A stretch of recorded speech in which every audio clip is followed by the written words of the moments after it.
The woman who healed every sick child in Cedar Springs couldn't heal herself. For a year, Yuka dosed the fevers and brewed the medicines for a frontier town while carrying a secret she couldn't speak aloud. She was a kampo healer from Kyoto, married to a cowboy who didn't know the truth about her body. Then, one morning, she opened a lacquered box, pulled out a letter from her mother, and told him everything. Stay until the end to see what his love does to her shame, and drop a comment with your city so I can see how far this story travels. The kerosene lantern on the kitchen table threw a flickering amber circle across the scarred wood, and inside that circle Yuka's hands moved with the quiet certainty of someone who had learned from a woman who had learned from a woman before her. Her jet black hair, pinned in a traditional Japanese knot at the base of her skull, caught the lantern light each time she leaned forward over the mortar and pestle. She wore a green kimono with sleeves pinned back to keep them clear of the powdered herbs she was grinding, and the fabric whispered against the bench as she worked. Dried ginger root, licorice, and a pinch of ephedra went into the mortar in the order her grandmother had taught her in Kyoto, 15 years before. The kitchen smelled of camphor and wood smoke and the faint mineral bite of the roots themselves. The lacquered medicine box sat open beside her elbow. Its black surface gleamed in the lantern light like deep water, and inside it, the compartments held acupuncture needles, so fine they caught no light at all, small paper pouches of dried herbs, a roll of clean linen for bandages, and a brass cup she used to measure decoctions. The box also held a false bottom, a thin panel of wood that lifted to reveal a space barely deep enough for a folded letter. She hadn't opened that compartment in Dallas's presence. Not once in the 12 months since she'd arrived in Cedar Springs, Montana Territory, and married a man who owned 400 acres of cattle ranch south of town. A knock broke the rhythm of her grinding. Boots on the porch, heavy and scuffing, followed by a voice she recognized. "Mrs. McCrae, you awake?" Rafe, the youngest hand on the ranch, stood in the doorway, holding his left arm wrapped in a blood-stained rag. His face wore the gray, shiny look of someone fighting through pain. She gestured to the chair beside the stove and unwrapped the rag without asking permission. A gash ran from his wrist to his elbow, deep enough to show the pale yellow of fat beneath the skin, crusted with dirt and dried blood. She'd seen enough fence wire cuts in a year to know the pattern by feel. She cleaned the wound with boiled water and a cloth, working in silence, while Rafe bit down on a folded piece of leather she handed him. From the medicine box, she withdrew a pouch of dried chrysanthemum and another of ground turmeric, mixed them with warm water into a paste, and spread the paste across the gash with a flat wooden applicator. Then she selected 3 needles from the box and placed them along his forearm at points mapped on a body chart she'd memorized before she turned 12. Rafe watched her do it with the wide eyes of a man who had never seen needles used for anything but mending tack. Dallas appeared in the doorway behind Rafe's chair, leaning against the frame with his arms crossed. He didn't speak. He watched the way he always watched when Yuka worked, with a stillness that other men mistook for suspicion, but that she'd come to understand as something closer to reverence. His face did the explaining. The tight line of his jaw loosened by a fraction, and his eyes tracked her hands the way they tracked a horse about to bolt. Not because he expected trouble, but because he couldn't look away from something he didn't fully understand and couldn't stop respecting. Rafe left with his arm bandaged, and a pouch of herbs and instructions to change the poultice in the morning. He called her the Jap doctor on his way out, but he offered it with a kind of grudging tip of the hat that passed for respect in that part of Montana Territory. She let it go. She'd learned to read the difference between the men who meant it as shorthand and the ones who meant it as a wall. The women of Cedar Springs were harder to read. Martha Hale, who ran the general store with her husband Boyd, watched Yuka's waistline every time she came in for rice and dried fish and thread. Martha had 4 children and the satisfied posture of a woman who considered fertility personal achievement. She never asked Yuka directly about children, but her eyes dropped to Yuka's flat stomach each time she counted out change, and the look she gave was the kind reserved for a field that should have been producing by now. Yuka paid for her supplies and walked out without answering questions that hadn't been asked, but each month that passed without a child added weight to the silence she carried, and the silence was getting heavier. The stagecoach from Billings had lurched to a stop in a cloud of dust so thick Yuka could taste the grit between her teeth. She pressed a handkerchief to her mouth and peered through the window at what the driver called Cedar Springs, which amounted to a main street of packed dirt, a general store, a saloon, a livery stable, and a church with a crooked steeple. The town sat in a shallow valley between 2 ridges, and the autumn sun hit the hills in a way that made them look like they were burning. She gathered her kimono and stepped down onto a platform that was barely more than warped lumber and mud. Dallas McCrae stood beside the platform holding a photograph that wasn't her. She knew this the moment she saw his face go hard, the way a wall goes hard when someone shuts a door behind it. The matchmaker in Kyoto had sent her cousin's picture, a smoother face, a different jaw, the kind of beauty that photographed well and didn't survive a stagecoach ride. He looked at the photograph, then at her, and the distance between the two was a distance she would spend the next year trying to cross. He didn't send her back. He spoke one sentence. "You're here now." She didn't know what to do with that, so she followed him to a buckboard parked at the livery and rode 3 miles south in silence while the sun dropped behind the ridges, and the temperature fell fast enough to make her breath visible. The ranch house was a 2-room cabin with a wood stove, a porch that faced the hills, and a kitchen table that would become her workspace for every morning after. The first weeks were a careful distance, 2 people circling each other in a small space without touching. He worked from before dawn to after dark, riding out to check cattle, mending tack by lamplight, fixing fence line that the winter storms kept tearing apart. He cooked, cleaned, and organized the kitchen the way she'd learned to organize a clinic in Kyoto, with every tool in its place and every surface scrubbed. They ate meals across the table from each other and spoke about weather and supplies and nothing else. The distance started to close the morning she treated his infected thumb without being asked. He'd been favoring it for 2 days, and she'd seen the red line crawling up his hand toward his wrist. She sat beside him at the table, opened the medicine box, cleaned the wound, packed it with herbs, and wrapped it in clean linen. He watched her work with a stillness that wasn't suspicion. He didn't thank her. He just came back the next morning and held his thumb up for her to check, and something about the gesture, the plainness of it, made her throat tight. Then came the night she heard him in the barn, not words, just a sound a person makes, when they're alone and the grief is too heavy for the house. She brought him tea in a cup she'd carried from Kyoto, the only thing from home she'd kept for herself, and set it on the rail beside him without speaking. He took it. They stood in the dark and drank in silence, and the quiet between them changed shape.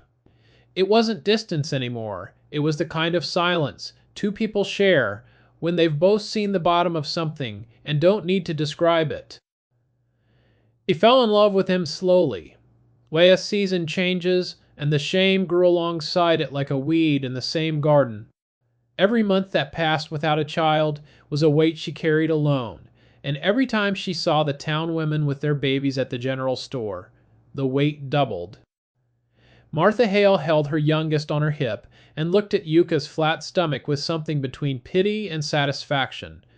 And Yuka smiled back and bought her rice and walked home and sat at the kitchen table with the medicine box open in front of her, her fingers resting on the false bottom she couldn't bring herself to lift. Her mother's voice came back to her in those moments, a sentence spoken in Kyoto before she boarded the ship. A woman who cannot bear children is a bridge to nowhere. She didn't tell Dallas. She didn't tell anyone. The secret sat in the false bottom of the lacquered box like a letter waiting to be read, and she carried it the way she carried everything, with perfect posture, and her hands steady, and her face showing nothing at all. The weight would find its own way out, though it always does. Her reputation started to spread beyond the ranch in the spring of 1884. A farmer named Webb rode 12 miles from his homestead north of town, carrying his daughter in his arms, the girl's face flushed, and her breathing shallow and wet. He'd heard about the Japanese woman at the McRae Ranch who could doctor. Dr. Whitmore, the town's physician, had been away in Billings for 2 weeks, and the child was getting worse. Yuka listened to the girl's chest through a cloth pressed to her back, felt her pulse at 3 points, and checked the color of her tongue, diagnosing a lung infection. She prepared a decoction of ginger root, licorice, and ephedra in the brass cup, boiled it over the stove, and had the girl drink it in small sips while her father held her upright. She told Webb to come back in 3 days, and she gave him a second pouch of herbs with instructions she wrote in careful English, while Dallas looked over her shoulder and copied the characters into neater handwriting because his pen was steadier than hers. The girl walked in on her own 3 days later. Webb stood in the yard and stared at his daughter like he was seeing a ghost turn solid, and word traveled fast through the valley. Through the spring into the summer, they came. A rancher from the next valley, with a broken arm that Yuka set with bamboo splints and a kampo poultice that reduced the swelling in 2 days. A woman from town with dysentery, who left with a formula of dried rhubarb root and ginger and was eating solid food by the weekend. A farrier who brought a horse with colic that everyone else had given up on, and Yuka pressed her fingers along the animal's belly, prepared a mix of ginger and jujube, and stood with the horse until midnight, until it passed the blockage. Each patient left with a pouch of herbs and a set of instructions in Dallas's handwriting, and each one left knowing something about Yuka that the town hadn't known before. She could heal, not in the way Dr. Whitmore healed, with laudanum and bone saws and Latin words, but in a way that worked when his methods didn't. The men started calling her the Jap doctor, with something that sounded less like a wall and more like a door held slightly open. But the women of Cedar Springs grew colder, not warmer. Martha Hale started the whisper at the church social, leaning close to the preacher's wife with a voice pitched to Carrie. She can doctor everyone else's children, but can't have her own. The whisper moved through the general store, the schoolyard, the quilting circle. It picked up detail as it traveled, the way gossip does, in a small town where everyone knows everyone's business, and nobody has enough to do.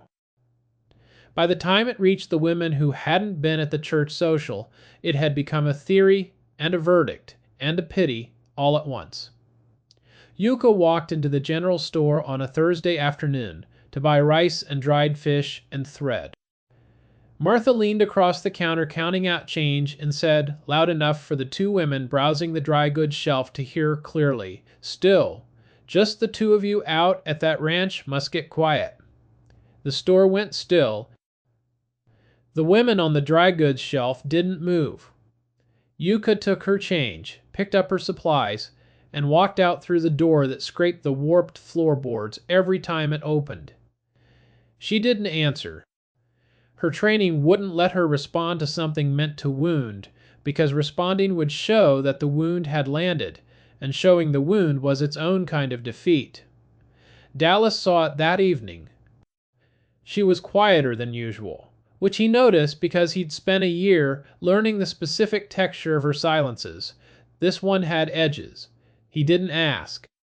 Poured 2 cups of coffee and sat beside her on the porch, while the sun dropped behind the ridges and the sky turned the color of a bruise, purple and gold and fading fast. They sat like that for a long time. The silence between them used to be distance. Then it became understanding, and now it was something else, something with a shape she could feel but couldn't name. The weight of the letter in the false bottom pressed against her from across the room, through the wall, through the door, as if the box itself had learned how to push.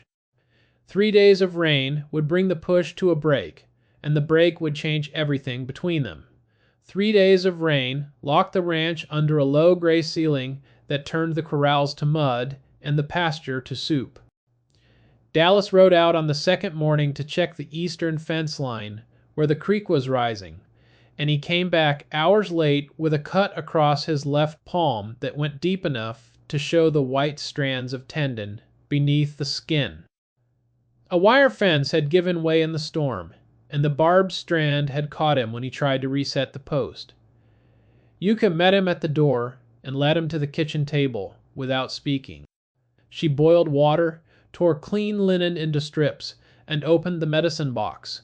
She took his hand in both of hers and began to clean the wound, and for the first time since coming to Montana Territory, her fingers shook. He saw it. He looked down at her hands, trembling against his bloody palm, and he closed his fingers around hers, not hard, just enough to hold them still. His hand was warm and wet and cut open, and hers were cold and shaking, and the two of them stayed like that for a moment that lasted longer than it should have. She finished the cleaning, packed the wound with chrysanthemum paste, wrapped it in linen, and selected 2 needles for the pain points along his wrist. He didn't wince when she placed them. He watched her face with that same quiet attention, but this time he was watching for something different, and she could feel the question he wasn't asking. They ate dinner in silence. She cleared the plates. He went to sit on the porch, and she told herself she'd wait until morning, when the light was better, when she'd found the right words. But the right words didn't exist in any language she knew, and the weight of their absence was heavier than the weight of the wrong ones. After he fell asleep, she went to the kitchen table and lit the kerosene lantern. The flame caught and threw its amber circle across the wood, and inside that circle she opened the lacquered medicine box and lifted the false bottom for the first time in a year. The letter lay folded in the space beneath, yellowed at the edges, written in her mother's hand in the kind of brushstroke that belonged to a woman who had trained in calligraphy before she trained in medicine. She read it again, though she knew every word. Her mother had written the letter 3 days before Yuka boarded the ship for San Francisco. It told what her mother couldn't say aloud. The women in their family line couldn't bear children. Her mother couldn't. Her grandmother couldn't. The trait passed down like eye color predictable and unchangeable. Her mother had found Yuka abandoned at a temple gate in Kyoto when Yuka was 3 days old, wrapped in a cotton cloth with no name and no note. She took her home, raised her as her own, taught her kampo, and never told her the truth until the letter. The letter read, the women in their line were healers, not mothers. They saved life. They didn't create it. That wasn't a failure. It was a calling. The last line read, do not let anyone make you believe you are less because you cannot create life. You save it. That is enough. Yuka folded the letter along its original creases and placed it back in the false bottom. She closed the panel, closed the box, and turned down the lantern. She crossed to the bedroom and lay beside Dallas without touching him and listened to his breathing until the rain stopped and the silence outside matched the silence inside, and neither one felt peaceful. Morning came and she rose before him, dressed in her green kimono, and carried the medicine box to the porch. She sat on the step with the box beside her and watched the mist burning off the hills in slow curls that caught the first amber light of the sun. The box sat closed, but the false bottom was unlocked in her mind now, and the words in the letter weren't locked away anymore either.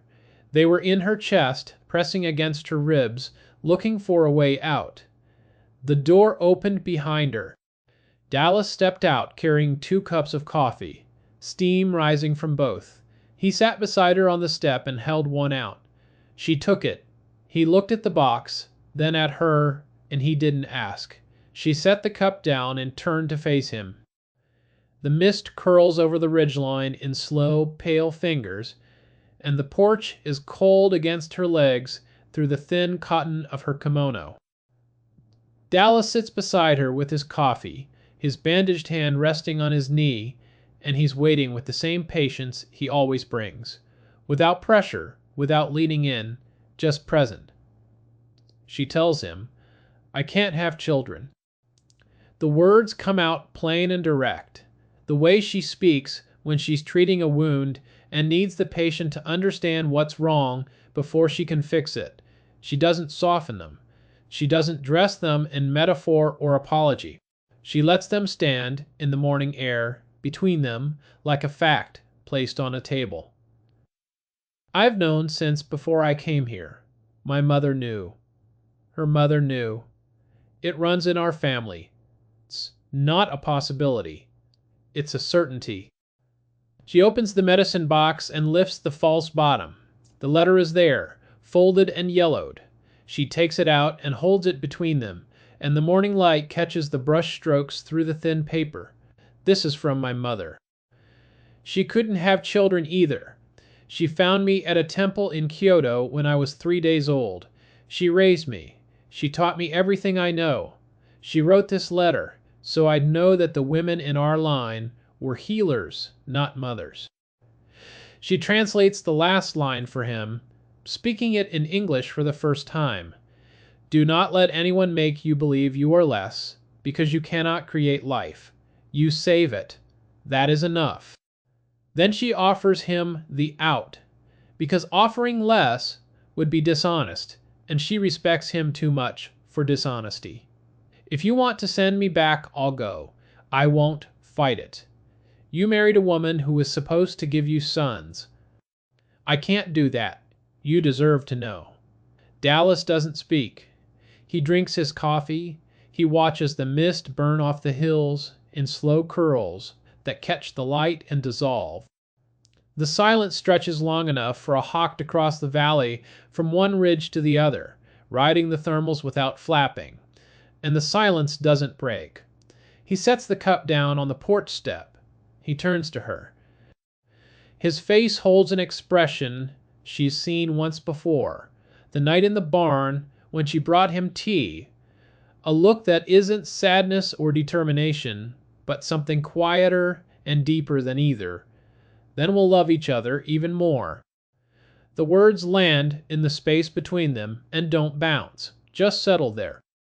She looks at him and he looks at her, and the morning is very still around them, and something inside her chest that has been clenched for a year releases not all at once, but in stages, like a fist uncurling finger by finger. Her training won't let her cry, but the rigidity in her shoulders eases by a fraction, and her spine finds a posture that isn't bracing for impact, and her hands rest in her lap without gripping anything. He asks to see the letter. She holds it out.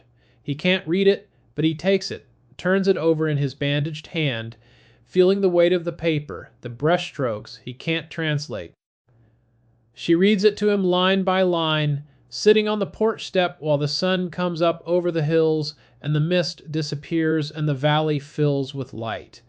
When she reads the last line, he says, "Your mother was right." She folds the letter. She puts it back in the box, but doesn't close the false bottom. She leaves it open, the way a person leaves a door open when they're done hiding behind it.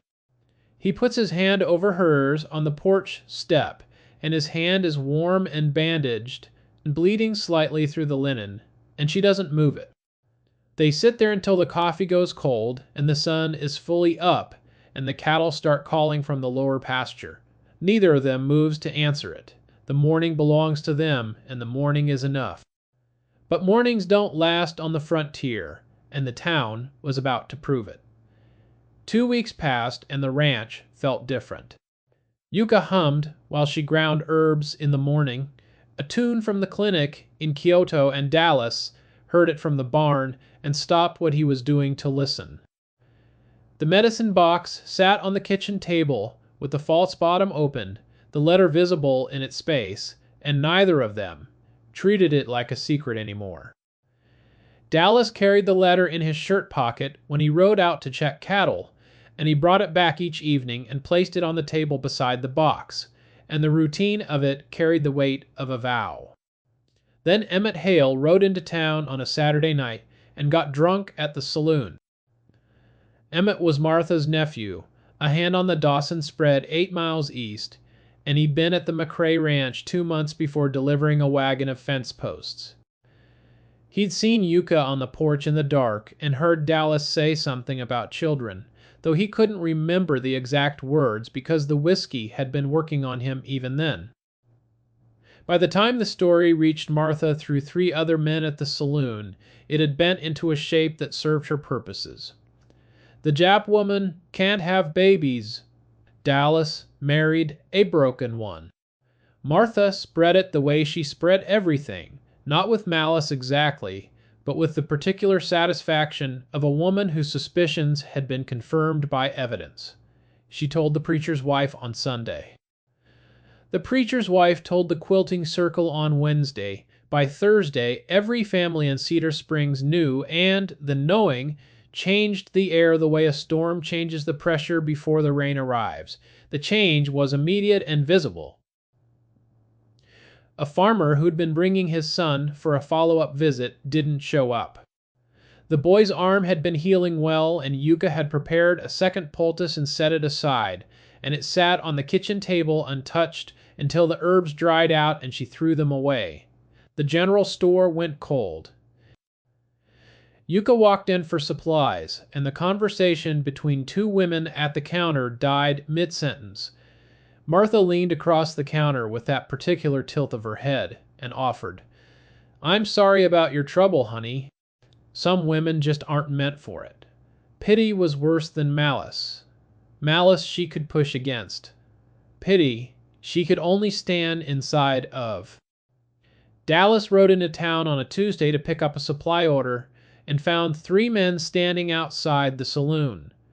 Frank Dyer, who ran a spread north of the McCrae property, stepped forward with his thumbs hooked in his belt. "Heard about your wife, Dallas. It's a shame a man needs sons." Dallas didn't hit him.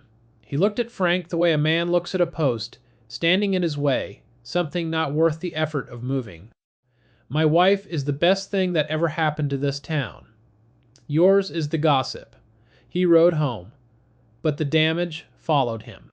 The supply contract with Boyd Hale's store was canceled the next week, Boyd citing a matter of inventory that neither of them believed. 2 of the ranch hands quit within a week of each other, one saying his wife didn't want him working for a man whose wife was unnatural, and the other not saying anything at all, just packing his gear and riding out before dawn. The income from the ranch dropped, and Dallas didn't tell Yuka, but she saw him sitting at the kitchen table late at night with the ledger open, and his jaw set in a line that meant the numbers were bad. She sat across from him one night and told him, "I can see the ledger." He closed it. "It's not your concern. It's my concern. I'm the reason those men quit." He opened it again and turned it toward her. The numbers were worse than she'd expected. The supply contract had been 1/3 of their income for the quarter, and the hands who quit had been the 2 best riders on the crew. She looked at the columns and felt the weight of her own body in the chair, the weight of the secret that was no longer a secret, the weight of a truth that had cost them money and men and the quiet of their mornings. She didn't say she was sorry, because sorry would have made it about her, and it wasn't about her. It was about them. It was about what a town does to people who don't fit, and she'd known that before she came, and she'd come anyway, and the knowing didn't make the cost easier to carry, but the cost was about to become the least of their worries, because something far worse than gossip was already on its way through Cedar Springs. The fever came through Cedar Springs in the 3rd week of October, and it came fast. It started with the Harmon boy who woke up burning on a Monday and was dead by Thursday. Then the Larson girl, who was 8 and had been healthy enough to chase chickens the day before. Whitmore bled them and dosed them with laudanum and wrapped them in blankets to sweat it out, and none of it worked. And by the end of the first week, 3 children were in the ground, and the town was terrified. Whitmore was a decent man who had been in Cedar Springs for 2 years and had trained in St. Louis, and he knew enough to admit when he was drowning. He told the town council he had no answers. The fever climbed and climbed until the body simply stopped, and he'd lost 3 patients in 2 years of practice before this. He lost 3 in a week. Martha Hale's youngest daughter, Lily, fell ill on the 8th day. The girl was 5, with dark braids and a gap-toothed smile that Yuka had seen once at the general store when the child tugged at her kimono sleeve and asked if she was a princess. The fever spiked before sundown, and by midnight, Lily was delirious, her small body burning under a pile of blankets that did nothing. Whitmore came and examined her and left without prescribing anything, and Martha stood at the threshold and watched him go with a face that had gone beyond fear into a country where there was nothing left to do but wait. A ranch hand rode out to the McCrae place the next morning. He stood at the fence and wouldn't come closer, shifting his weight from one foot to the other like a man who'd been sent to ask for help from someone he wasn't sure he was allowed to ask. Mrs. Hale's girl is dying. The doctor can't help. She's asking if your wife would come. He trailed off. Yuka was already moving. She packed the medicine box with the herbs she thought she'd need, gypsum and licorice root and rehmannia, and she wrapped the acupuncture kit in clean linen. Dallas saddled the buckboard and hitched the team without being asked, and they drove into town in the early morning light with the kerosene lantern swinging amber on the wagon frame. Martha met them at the door. Her face was a war between the desperation of a mother and the pride of a woman who had spent months making Yuka's life smaller. She held the door frame for 3 seconds that lasted a lifetime, and then she stepped aside. Yuka walks in. The house smells of sweat and camphor and fear. Lily lies on a bed in the back room, her skin gray yellow, her breathing shallow and fast. Yuka kneels beside her and presses her fingers to the child's wrist, then to the pulse point at her neck, then to the point beneath her ear. She checks the girl's tongue, her eyes, the color of her fingernails. The fever has climbed past the body's ability to regulate, and it's consuming the fluids that keep the organs working. She opens the medicine box and prepares a decoction of gypsum to pull the heat from the blood, licorice root to protect the lungs, and rehmannia to restore what the fever is burning away. She grinds the herbs in the brass cup, boils water on the Hale kitchen stove, and mixes the formula, while Martha watches from the doorway with her hands clasped against her chest. Then she selects needles and places them at 6 points along Lily's arms and neck, the points her grandmother mapped for fever reduction, each one placed with a precision that belongs to a woman who has done this 1,000 times on a body that isn't this small and not this still.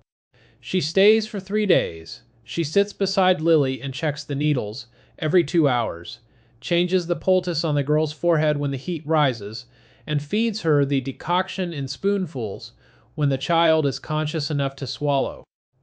Dallas brings supplies from the ranch and sleeps in the buckboard outside, and 2 other families bring their sick children to the Hale house because the doctor's office is full, and the doctor himself has told them to go. On the 3rd day, the fever breaks. Lily opens her eyes and asks for water in a voice so small it barely reaches the door. Martha sinks to the floor and puts her face in her hands, and the sound she makes isn't crying exactly, not relief exactly, but something that lives in the space between the two. the sound a person makes when the worst thing they can imagine stops being the worst thing and becomes the thing that almost happened. Yuka stands at the bedside with her needles still in her fingers, watching the child breathe. Her face shows nothing, but her hands have stopped shaking. Lily recovered in 3 more days, and the word spread through Cedar Springs faster than the gossip had. Patients started coming back to the ranch, first in twos and then in families, carrying children and ailments, and the careful, sidelong gratitude of people who know they owe something they're not ready to name.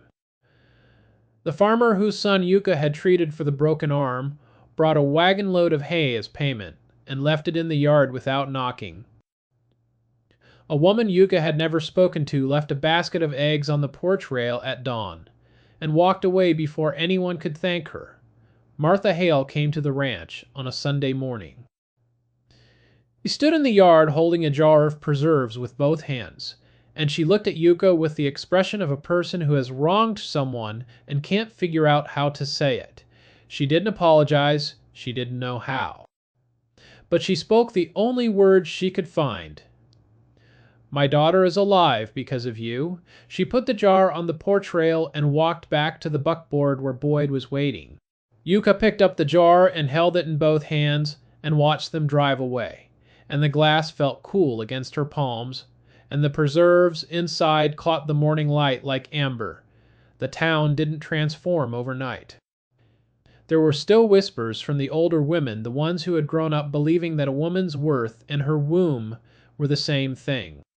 The supply contract came back, though Boyd didn't mention it directly, just started filling the orders again, as if the cancellation had been a clerical error. One of the hands who'd quit came back and asked for his job, and Dallas gave it to him without comment, because holding a grudge against a man who'd been listening to his wife was a waste of energy that the ranch couldn't afford. The preacher mentioned Yuka in a sermon, not by name, but as a stranger among us who has shown us what healing looks like. And the congregation sat with that for a while. That evening, Dallas and Yuka sat on the porch. The sun was going down behind the ridges, and the sky was doing the thing it did in autumn, turning colors that had no names in English or Japanese. The town's coming around. Some of them are. That's enough for now. She leaned against his shoulder. The medicine box sat on the porch between them, the false bottom open, the letter visible in the lamplight from the kitchen window. It didn't look like a secret anymore. It looked like a window left open on purpose. Winter came hard that year. The first snow fell in November and didn't leave until March, and the ranch settled into the slow, cold rhythm of a place that had learned how to survive the months when the world turned white and quiet. Dallas worked the cattle in the snow, breaking ice at the water troughs and checking the herd for signs of sickness. Yuka brewed medicines for the families who would need them when the next fever came through, and she kept the kitchen stocked with dried herbs and clean linen and the quiet preparedness of a woman who understood that the worst always came back and the best she could do was be ready. The medicine box stayed on the kitchen table, false bottom open, the letter resting in its space like a resident rather than a fugitive.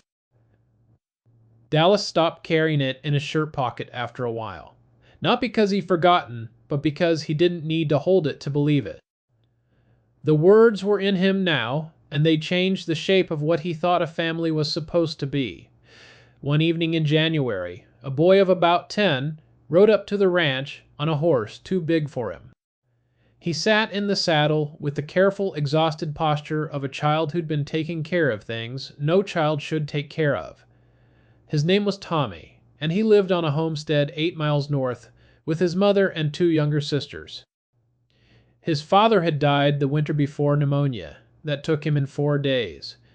His mother was sick now, and the boy had heard about the Japanese healer who'd saved Lily Hale's life. He didn't have any money. Yuka packed the medicine box while Dallas hitched the buckboard, and they drove out in the dark with the kerosene lantern swinging amber on the wagon frame, the snow falling in slow, dry flakes that caught the light and disappeared. The mother had pneumonia, and Yuka treated her through the night with the same formula she'd used on Lily, the same needles, the same patience. By morning, the woman's breathing had eased, and the boy stood at the foot of the bed, watching his mother sleep and holding his youngest sister's hand with a grip that spoke of months spent holding things together and was only now starting to feel the cost. On the drive back, Dallas turned to her. "That boy reminds me of someone." Yuka looked at him. "Who, me, before you came, alone and taking care of everything, and not asking for help, because asking means admitting you can't do it alone. They didn't adopt Tommy that winter, because adoption on the frontier wasn't a matter of papers and courts.